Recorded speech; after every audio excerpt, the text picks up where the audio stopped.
What's going on, YouTube?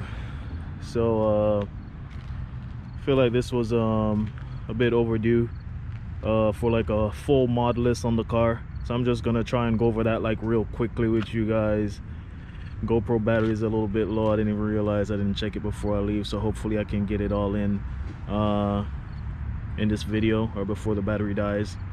So without getting out of the way real quick, so I mean, one of the my most favorite mod on the car so far is the muffler.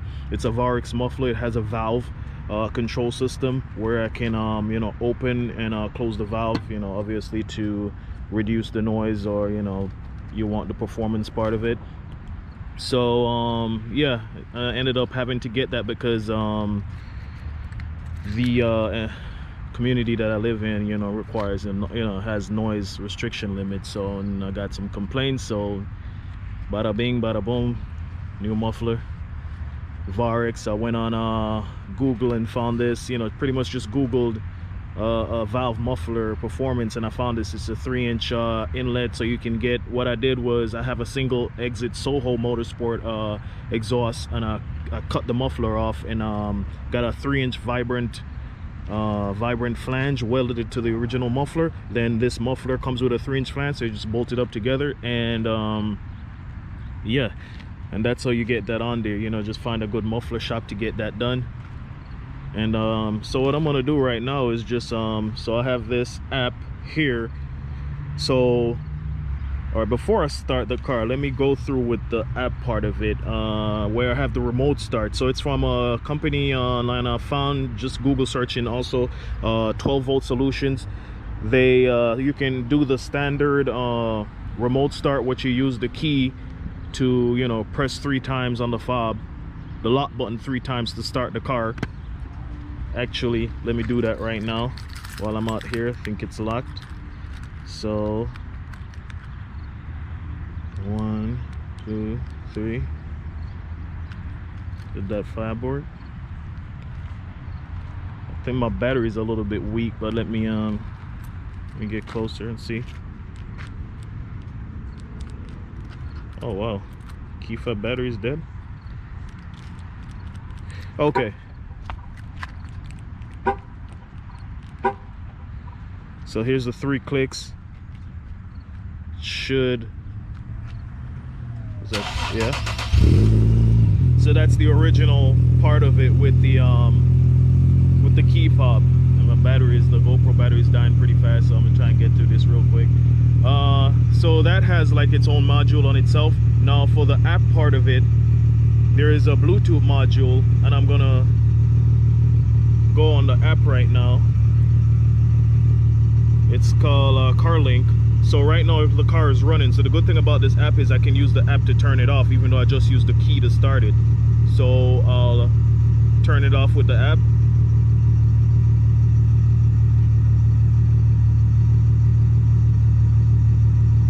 No? Not gonna turn off, buddy? Oh wait, actually, there we go. I don't know why it took so long to respond, but I just used the phone app to shut the car off. So what I'm gonna do real quick is also use the Bluetooth part of it, which is the phone. So that Bluetooth module you attach to the original module for the key fob, that you use the key fob to control. And it's not really hard to install. It's you know, pretty straightforward. I installed it myself and all that. So this, you can, with this app, you can start it from anywhere in the world actually. If you lock your keys in your car, it's a good, you know, you have your phone, this is a good app to unlock the car, you know, unlock the car, get your keys out. So I'm going to use the phone right now and start it again. Press it. Hopefully it doesn't take too long to respond. It shouldn't. The lights, I see the lights flashing, so I think it's doing its thing. There you go. Real cool, convenient. You know, if you live in a warm state, I said warm state, well yeah, warm and cold, because if you're, you know, if you're in a warm state and it's hot as hell outside and you're indoors and you got dressed up, you're trying to go out, and you know, if you leave the AC on in the car from, you know, what you know, you just leave all your settings to where you want it before you get out the car. So you know, warm state, you leave the AC on and do all of that. You start the car, you leave it out there, you come out, the car is, you know, cool. Opposite with a colder state, you leave the heat on, start it, remote start it, comes out, it's warmed up. That's the cool thing about that. So that's pretty much it with the you know, and it also has a lock and unlock feature. Let me shut the car off again. Car shut off. It also has a door lock and unlock feature on there as well, as you can see on the app right there. Real cool. So for the remote start part of it, you know, that's pretty much straightforward. You know, they send really good instructions to install it, and you do that. Now actually I'm gonna start it again. So now the valve, you can hear the valve is open on the exhaust. I'm gonna start the car again. The car is already warmed up, so this won't be necessarily be a cold start. It's a, you know, warm start up. I'm gonna show you the valve doing its thing. Start the car again.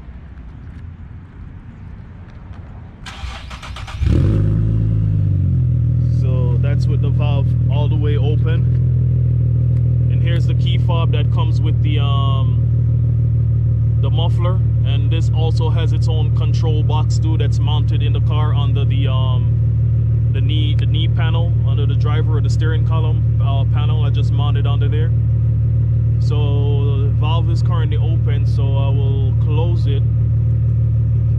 So you have A and B, and B is the one to close it.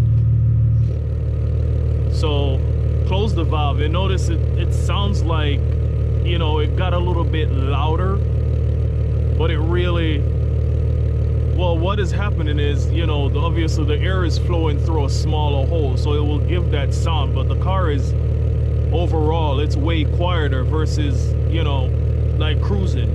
The exhaust is warmed up right now, so of course, you know, with the valve open,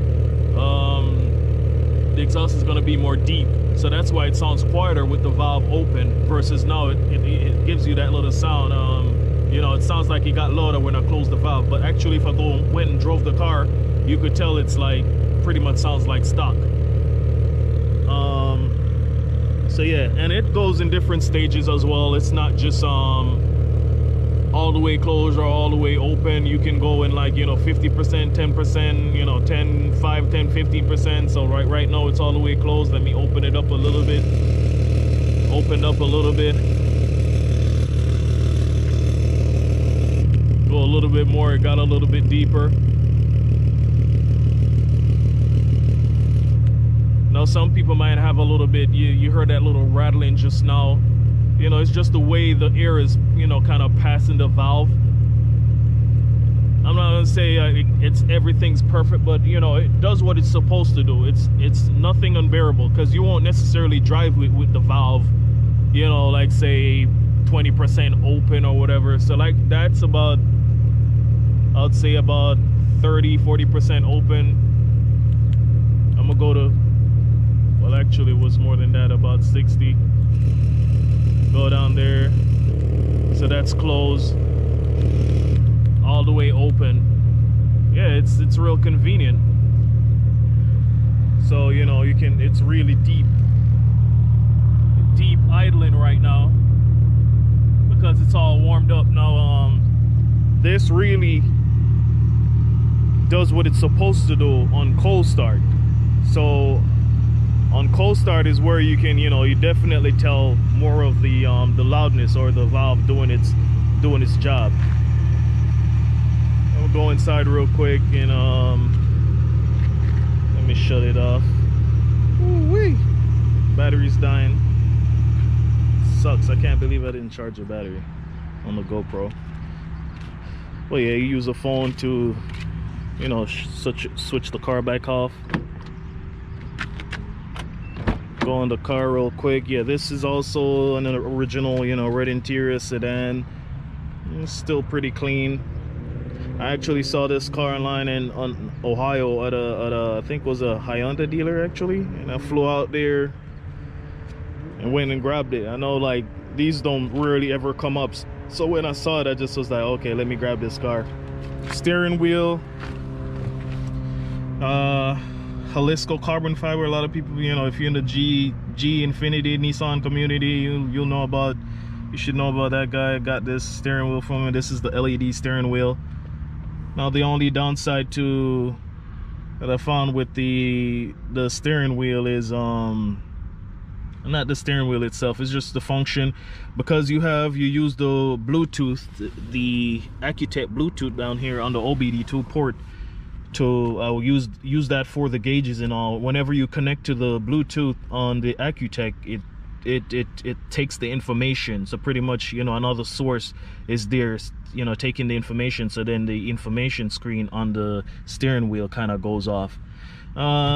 No biggie. I would rather, you know, it'd be nice if both worked at the same time, but I understand the concept, and you know, you just you have to just use one. So for right now, I have the LED steering wheel unplugged, and you know, it's still nice just driving without the light, and have my Accutech gauges, because you know, you boosting, you need to be seeing all that stuff. And just go over the 1%. Jeez. 0. Yikes. And we're about to die. So yeah, I'll continue this video with my phone, since my GoPro died. I didn't check the batteries, but yeah, I was on the wheels. So the wheels are 370Z wheels. These are not the staggered setup, so you would sort of consider this the front wheels. So front wheels all around. I think they're probably like 19 by 8.5 maybe. So I have 20 mil, 25 or 20 mil spacers on the front, and 25 mil spacers on the back. As you can see, it's real. I have it lowered and sitting real flush and nice. Yeah, with the Z1 with the suspension, also I mentioned I have the Megan Easy Street coilover kit or set. I also have a Z1 front upper camber arms, camber control arms, and the rear camber arm. Yeah, dialed it in myself, like did the old alignment and adjustment stuff myself. Came out pretty good. The car doesn't pull, drive straight. There's a little bit more camber like on one side of the rear that what do I want? Looks like 2 degrees, and then 1.5 on one side. I forgot which side it is, but it doesn't wear the tire and all, so I'm good with it. You can tell, you can see the fitment is yeah, I got it real nice. Tuner, Admin Tune, he's the one I've been, you know, working with since NA. He's cool guy when you want to be. But yeah, he got this thing dialed in for me, and you know, it's been cool. It's been cool doing business, huh? Under the hood real quick. No, I did some install videos too, obviously, of the Supercharger Kit I have on my YouTube page, Mamba_driven. You can check that out. But yeah, I did, for the most part. I think I went over the install on the manifold, the blower, and all that. I didn't put like the fuel line stuff on there. I don't really want to, because I kind of did mine a little bit different in terms of just up here under the hood. But I mean, from the fuel tank under the car, it should all be the same. But yeah, I ended up mounting my fuel regulator there, because, you know, I guess you're supposed to put it back there behind the manifold. It was a bit like cumbersome. I just figured out another way. It's been working right here fine. It doesn't really, you know, the clearance is, as you can see, it's, you know, right here along the fender line, it's kind of lower, so you were able to close the hood properly and all that. So it worked out real good right there. Yes, I can still get in my power steering reservoir. You can just take that off, and I can get the cap off.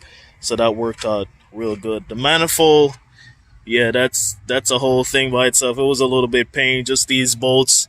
You can see the front one right there. This one under there. The 3 bolts that are underneath there, yeah, they can be a little bit of pain. This one on the front is actually not that bad, but they send a wrench for you to, for you to install those with, and yeah, I was able to, get it in there and get the job done. Want to mention about the blower, because there's a lot of maybe controversy out there about running the K&N filter versus just running the turbo guard. I mean, yeah, you're gonna make, if you're somebody that's not really, and I mean, some people daily the car as well with the turbo guard on there. That's not my style at all. Yeah, you'll get a little bit more performance, a little bit more power out of it, because obviously it's more flow. But the strange thing is, I was told, that, oh yeah, the K&N filter would restrict boost by like 3, maybe 2 to 3 pounds of boost, and in actuality it didn't. I don't know if it's the install. I did a real good install or whatever it is, but I'm like, yeah, if you're doing this kit and you're like thinking, oh, I don't want to use filter because I'm gonna, lose all my boost. No, that's not the case. I've actually during tuning the car, I'm pretty much almost making. I'll probably only lose like half a pound of boost during tuning with the filter versus the turbo guard. So yeah, the filter does its job. I mean, K&N's been doing filters forever, so they know how to build filters to flow properly. So yeah, definitely, if you're a guy like me, you want to try to keep your engine a little bit cleaner. Get the filter put on there when you do your Supercharger Kit. I revved the car to like 75, 50, like 50 over RPM limit, and I'm still making about 13 pounds of boost. So that's plenty. I actually was just looking for 11.5 to 12 pounds of boost max on full E. Another little issue too that I had during tuning the car, I actually initially had a 450 pump install. It wasn't hardwired. It didn't have a hardwire kit, but a lot of people, based online and what I see, I guess you're in different states, different states, different circumstances with weather and how the car behaves. So I guess where I'm here in the Midwest, different elevation and stuff, I was actually leaning out at high RPM tuning the car initially. So I ended up having to take the 450 out. Only had it in there for a week, and do a 525 Hellcat and hardwired that pump install, and it's been got the tuning dial in. I was able to get up to like 79% ethanol, which is decent, and I was able to, the air fuel ratio was where it needs to be. Obviously I dial it back. I don't drive it on like full E every day, just to keep it happy too. So I keep it around like E60 to E70, which is still plenty. I mean, yeah, that's for the kit. I've just been enjoying the car though, man. Really trying to get back to the track real soon. I think I was mentioned something about this catch can, vented catch can. Initially had a add one catch can that mounts right here. Oh, didn't realize that I left my screw out of there. Need to put that back in. So yeah, I got the vented catch can from Summit Racing. It comes with a bracket. It's the actual Summit Racing brand universal catch can, and it comes with a bracket. So I was able to bend it and mount it right here on the engine mount. I'm sorry, not the engine mount, the strut mount, and it fit perfectly in there. Clearances, everything, it's not hitting anything, so that worked out real good. Routed my own lines and stuff. And this also doesn't has the stock PCV valves no more. You go to Concept Z or wherever, you can type in Google search Nissan Pcv Delete Kit. So the valves are deleted, so it has 3/8 barb connections right there, so it's vented. And you need that, for obviously your boost is more pressure in the crankcase, and You need to get all that, you know, vented properly. So that's a good thing to make sure you have. So, you know, guys that are making big power, whatever, yeah, you need to have a vented catch can on there. Keep the engine happy. So yeah, that's Injectors, 1300 cc's. Shoot, I was shocked when I was tuning with the 450 and having 1300 cc's and heard I was running out of fuel. I was like, wow. I mean, that E85 is a lot of demand though, as you all know. But yeah, got that 1300 ID injected dynamic cc's in there from Admin Tuning. He's the one that I got those injectors from, and CGM fuel return system works real nice.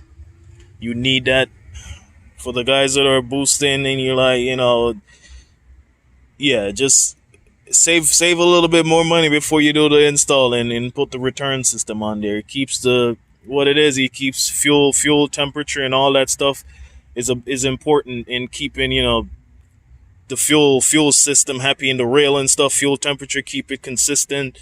You know, it's better for, like, you know, tuning, not giving the tuner a hard time when you're tuning. And then obviously if you go into different conditions, it's gonna affect it. Like, I'll do all that stuff. Like I said, like, I'm here in the Midwest and I was running into, you know, issues because are leaning out, say, under 450. Somebody maybe in Florida, Texas, some other states or whatever, they could probably be running the same 450 and, you know, on E and not have any issues. You know, not having any fuel issues. But, you know, different climate, altitude, all that stuff requires different things. I've been yapping a lot. Yeah, that's the car in a nutshell, man. Love this thing. It's funny. I drive a lot of other cars, and it's like every time I get back into this thing, I'm like, Nissan just know what they're doing. And well, with these older cars, they have it right. It just feels, it's like, oh, people might say, oh, it's a grandma car. You're driving a grandma car, but nah, this thing feels sitting on them coilovers. It's planted. It's going high speeds. Doesn't shift. Doesn't feel sketchy or anything. Yeah, love this car. My little controversial red mirrors. I just did that just cause to kind of contrast with the seat. It's me. I try to be different. You know what I'm saying? You gotta stand out, do your own little thing. I got a few compliments. Some people might think it's a little weird, but it's all good. I like it. No worries there. What else? I got DC headers to some pretty much eBay test pipes, Beluga test pipes, to a eBay Y pipe bent straight back to the sole, single exit that I customized with the Varix muffler. And I'm telling you, man, if you want just that being able to just control the noise. You cruising, what if you cruising with your girl, or, you know, you gotta pick your moms or stuff up, because my mom's, she she be cussing me about the car being loud and stuff. So, you know, it's nice now if she hops in the car, I'm taking her for a ride or whatever, or taking her somewhere, I can turn the valve off, close it, car's on stock. She has no issues. Yeah, that's the 2011 G37 sedan. But yeah, just to you can't really see these things, but the install, like the for the, ooh, that burnt my thing. The kits is down here, like the module for like the phone app, the remote start is under there. It's a lot of stuff going on. Flex fuel, I forgot to mention that too. Obviously, I'm running on E, so, you know, a flex fuel kit is under there too. The controller is under there. Everything's just tucked up under there. But yeah. Any questions?